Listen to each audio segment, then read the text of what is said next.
So this channel just recently crossed the 1,000 subscriber mark, and you know, at least in my world, that's kind of a big deal, so I'm pretty proud of that.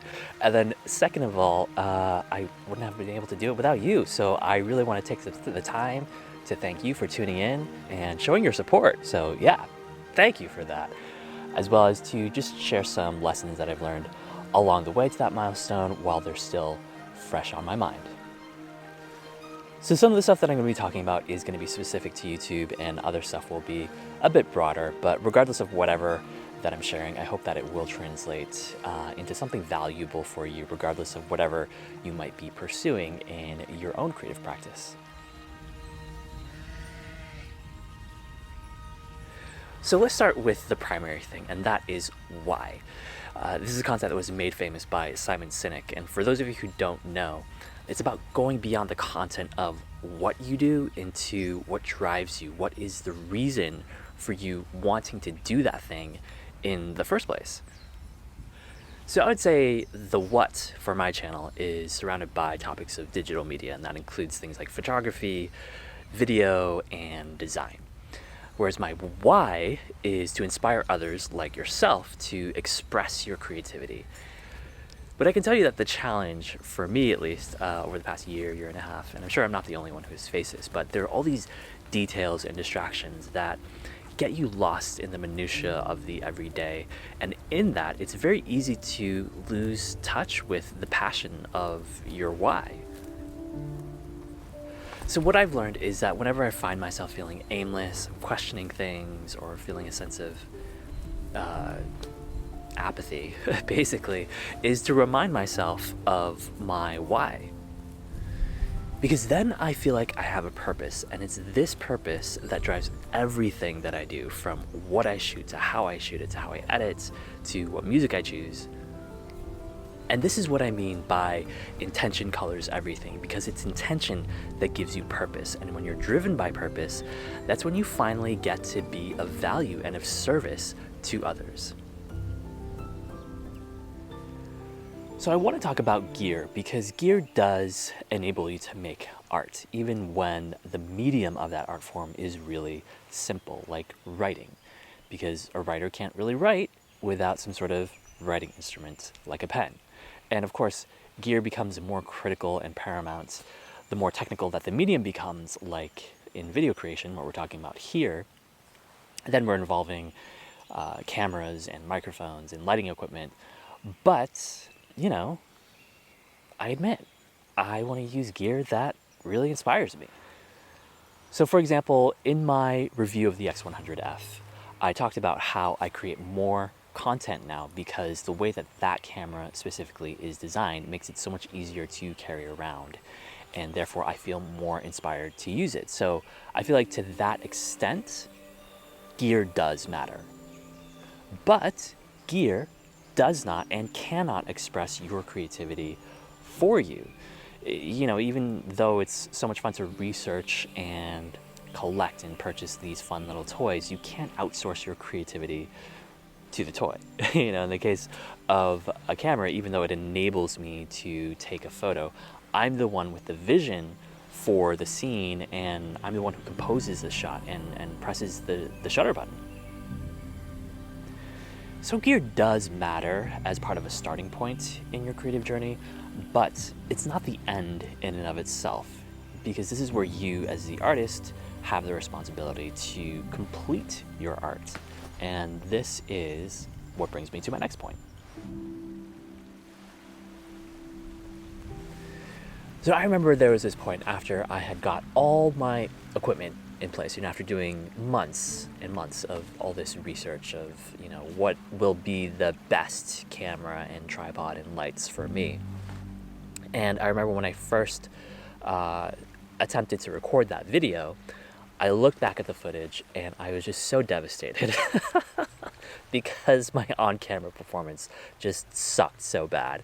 I was so stilted and awkward, and it was just really difficult to watch, and I didn't want to have to put anybody, least of all you, through that. So that's when I realized, after upgrading my equipment, the next thing that I really needed to focus on was upgrading myself, and I think this brings up the point that I think often gets overlooked, and that is Sometimes we get into this mode of thinking of like, okay, well, what's the thing that I can get, that I can buy, that can help me make better art? And really, just as important, if not more, is what are the parts of myself that I can upgrade and improve that no piece of equipment or gear can do for me.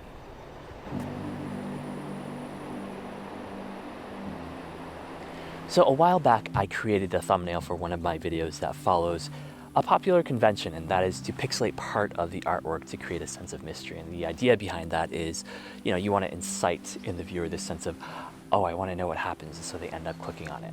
And this, basically follows a popular trend. But now I look back on it and realize how tacky it was, just totally off-brand and untrue to my audience and myself. In fact, it's gone on to become one of my worst performing videos, even despite the fact that it's one of the videos that I'm most proud of in terms of my editing and my storytelling. And what makes it even worse is that immediately after I uploaded it, I got a few unsubscribes. This goes back to knowing myself, and by extension, knowing my audience. Just because something works really well or is really popular with other people doesn't necessarily mean that it's going to work for yourself, because who your audience is, as I've learned, is a reflection of who you are. And that's why it's so important to know yourself and know who you are and what you stand for and what you value, because it's very likely that your audience is going to value the same things. So a while back, I did a video on my color grading process in Final Cut Pro, and I'm proud of that video, but there was a big part of that was drudge work for me because I shot it in a location that I wasn't 100% passionate about. What I learned is I don't like shooting in urban settings unless I really have to. I am really passionate about bringing you out to pristine nature with me, to places like this, because this is what brings out my excitement, my passion. I just love being able to do that. And that's a huge lesson learned for me, is to learn what makes you tick and also what doesn't, which oftentimes can only really come from experience. And to stay true to that, because after all, it is your art, so you should do what you want to, because that's what's going to bring out your love, your light, your passion. On the other hand, I think the other trap that artists can fall into is trying too hard to be different. It's like the whole pressure around, being an original, when the real work is actually about peeling layers and layers of conditioning off of yourself so that you just let your own already built-in uniqueness shine through. So for example, the most popular video on my channel right now is a review of this, the Fuji X100F. And just based off of the data, I'm pretty sure that if I really wanted to explode the growth of my channel, I could focus primarily on gear reviews. But the thing is that I am kind of a gear minimalist. I just don't like to acquire and carry around a lot of stuff. And I just don't really consider myself to be, this professional tech reviewer. So then, of course, I started to think, oh, well, I don't want to do gear reviews just like everybody else. And that was the snob artist in me speaking, trying hard to be different and unique and cool, But the reality is that a lot of people do genuinely find gear reviews helpful. People are hungry for genuine opinions on expensive gear that they're looking to invest into so that they can rest assured that they're making the right decision. But I've been thinking about it a lot more lately, and what I've come to realize is that, of course, I can still do gear reviews. It's just that I can do it in my own way, and in fact, I should be doing it in my own way. Like I said previously, shooting in beautiful outdoors locations like this, and tracking down music that I love, and integrating my own personal stories. And in a lot of ways, it's like I can't avoid doing it that way. It's just who I am. So let's take a moment to talk about quality, and specifically its relationship to quantity. because I do feel like they kind of oppose each other. And it's a delicate balance that I feel like artists have to keep in mind. We all want to be as prolific as possible. You know, we all want to put as much of our work out into the world as we possibly can. And on the other hand, without falling into that classic trap of perfectionism, we do also want to make sure that the work that we put out there meets our personal minimum standard of quality. Back in the days when I was a teenager, brother, I had tons of brown sugar. So I'm going to bring up two examples. In the first example, we have D'Angelo, who happens to be one of my favorite musical artists of all time. And he's only ever released 3 albums in his entire musical career, spanning from 1995 to 2014. And that means that's only 3 full-length albums in just under 20 years. And on the other hand, we have Picasso, who put out thousands of drawings and paintings and sculptures. And in fact, it's estimated that there are around 50,000 works of art out there in the world by Picasso alone. Now, granted, they are both different kinds of artists. You're talking about a musician versus a visual artist. And you could definitely make the argument that it's a lot easier to sketch a drawing than to create a full-length album. But that being said, I feel like no matter what kind of medium you work with as an artist, you still struggle with perfectionism and quality and quantity, the issue that we're talking about right here. So D'Angelo isn't so much a household name in the musical world as much as Picasso is in the visual arts world. But there's one thing that I can tell you for sure about D'Angelo, and that is that he has an incredibly loyal following of fans, and I know because I happen to be one of them. There was just so much anticipation that led up to the release of 2014's Black Messiah, for example. So who's to say which approach is better, right? I don't really think that there is a correct answer to that, but I do think that you can take the opportunity to ask yourself as an artist, do I take sort of, what I'm calling the D'Angelo approach of fewer exceptional pieces over a longer period of time, or do I take the Picasso approach of just unapologetic, prolific, creative productivity? So in case you couldn't tell by now, I have chosen to take the D'Angelo approach, if you will. And I really noticed a turn for me after I uploaded my street photography video. That was the first time that I really took the time to integrate music and sound effects, motion graphics, and out of that experience, I really came to learn about myself that I just love telling stories. It ended up becoming really worth it in the end, all the hard work that I put into that, because now when people come to me and talk to me about my channel, they often cite in particular that street photography video as the reason why they subscribed, because it left some sort of lasting impression upon them.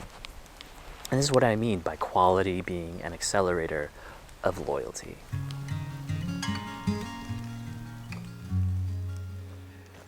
Now, speaking of quantity and quality, before I even uploaded my first video, I spent probably a good 1.5 to 2 years just soaking up all the information and research that I could find for best practices for YouTube strategy.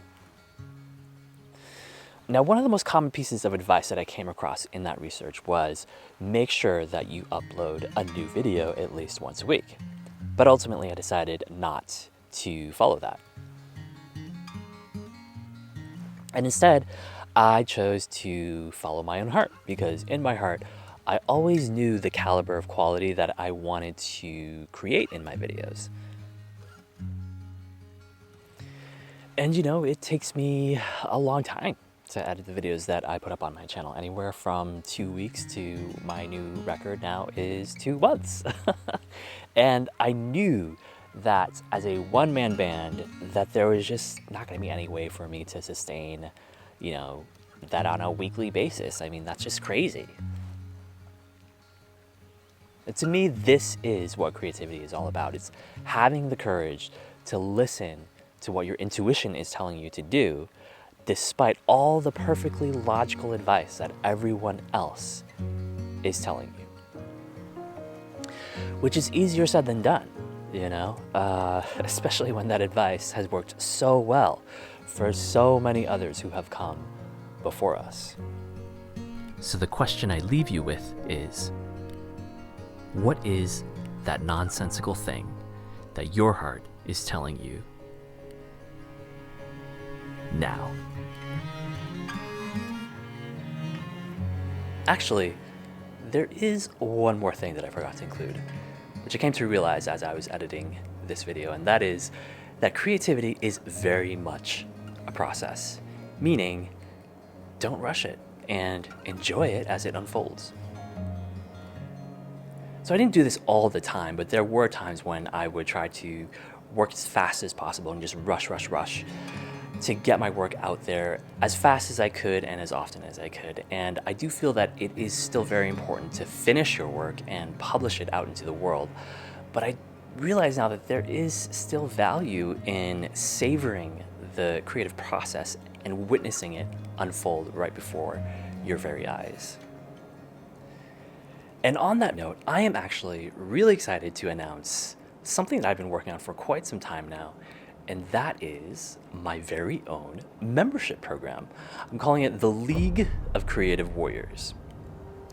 Now, it's going to start off small and humble at first, but my vision for it is to eventually grow it into the ultimate resource to help you become more creatively prolific as well as profitable, because I feel like as artists, it's often believed that we can't merge the two, and I want to change that, together with you. So if you're interested, I'll leave a link in the description below. I'll be releasing more information about the league as time goes on, so make sure you sign up for the pre-registration email list, and I hope to see you there.